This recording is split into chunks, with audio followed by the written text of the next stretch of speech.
Bonjour à toutes et à tous, je m'appelle Agnès Sadi et je suis l'une des cofondatrices de Lyria. Lyria est une solution d'orientation intérieure, de navigation intérieure pour être plus précise, un genre de Google Maps intérieur.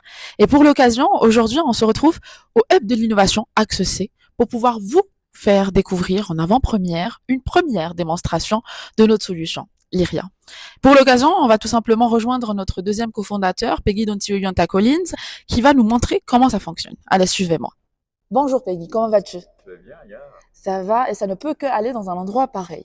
Alors, pour l'occasion, on se retrouve ici, mais on va faire l'exercice que ça soit ma première visite à Accès Très bien. et j'ai envie de découvrir un peu les lieux. Oui. Et pour l'occasion, j'ai envie de retrouver notamment les toilettes, parce qu'à travers les différents témoignages qu'on a recueillis, la plupart du temps, les visiteurs se perdent et notamment n'arrivent pas à trouver des lieux un peu communs comme par exemple les toilettes. Est-ce que tu as une solution à nous proposer? Bien sûr. Allez. Je peux utiliser les riens. Ah, super. Est-ce que tu peux nous en dire un peu plus?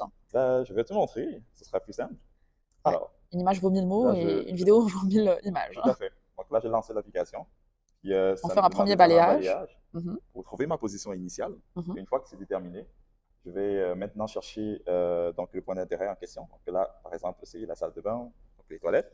Puis, je vais simplement suivre en fait le chemin pour me guider vers cette position en question. Ok, donc en soi, en fait, ce qu'on a, c'est des flèches en réalité augmentée qui vont s'afficher à notre écran, en set de notre caméra, et on doit les suivre au fur et à mesure. Exact. Se refait. Et là, par exemple, Lorsqu'on arrive donc au point d'intérêt, on voit ce sont les différentes salles de bain qui se trouvent à ce niveau aussi. c'est ça. Donc là, c'est des autres salles de bain. On voit que notre application continue à nous diriger vers elles. Il y a quelque chose qui s'est affiché, comme quoi c'est en effet les toilettes Tout à mixtes. fait. Enfin, on arrive à destination. On est arrivé à destination. Est-ce que tu peux nous faire un autre exemple? Oui, bien Partant sûr. d'ici. Bien évidemment, je n'ai même pas arrêté la navigation, donc on va juste prendre un autre point d'intérêt. Pourquoi pas le Syntec, étant donné qu'on a été nous-mêmes incubés dans cet incubateur qu'on affectionne particulièrement. Très bien. Donc, on va aller oriente-nous donc, vers l'accueil du Syntec, en voilà. effet. Donc, ça me demande simplement de me retourner, d'accord? Ok. Et on va juste continuer. Puis la flèche indique qu'il y aura un virage donc, sur la droite. Mhm. Voilà. Donc, en avançant, ok. Ensuite, la flèche indique qu'il y aura un virage sur la gauche. Tu peux le voir. Et en bas, on peut voir le nombre de mètres restants. Donc, Un peu le même exercice que tout à l'heure. Le plus on avance, le plus ça se met à jour. Ça recalcule à chaque fois notre position initiale pour pouvoir nous orienter à bon escient, à destination. Donc là, on voit, tel qu'on peut le voir sur l'écran, on est arrivé à destination et ça nous met accueil Syntec. Vous êtes arrivé à accueil Syntec avec le point d'intérêt en question.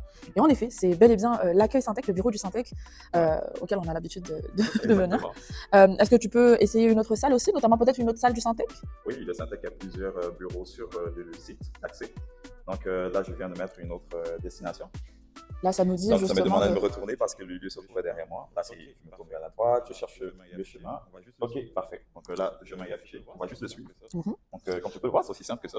Mais ce qui est bien aussi à retenir, c'est que notre but par la suite en termes d'optimisation est que notre algorithme puisse aussi détecter les différents obstacles et les contourner. Ça, c'est vraiment dans un avenir proche qu'on veut le faire. Oui. Mais notre algorithme sera aussi en fonction, notamment de nous orienter, mais aussi de reconnaître les obstacles qui ont été rajoutés récemment et tout simplement les contourner et mettre des flèches en fonction de ça.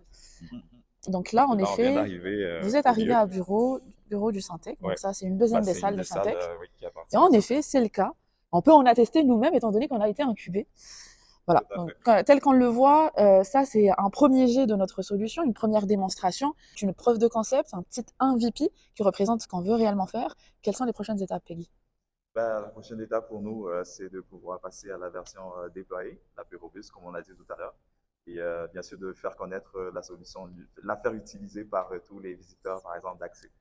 Et aussi, par la même occasion, étant donné qu'on adresse le segment touristique, le segment culturel et touristique et de divertissement, cette solution qui génère des trajets peut générer des trajets personnalisés selon l'intérêt des visiteurs. Mettons par exemple, si on arrive dans un lieu comme Accès, où il y a énormément de startups qui sont présentes, un visiteur peut dire « Ok, je veux découvrir les startups en medtech, propose-moi un trajet ». Et là, le trajet est tout de suite généré selon ce qu'il a proposé et posé comme question au début. Exactement. Donc c'est ça au juste les prochaines étapes, mais c'est un excellent début qui présage quelque chose de plus grand pour la suite. Merci beaucoup. Alors, merci à toi, Ania. Puis on vous dit à très bientôt pour Merci la de nous avoir suite. suivis. Exactement.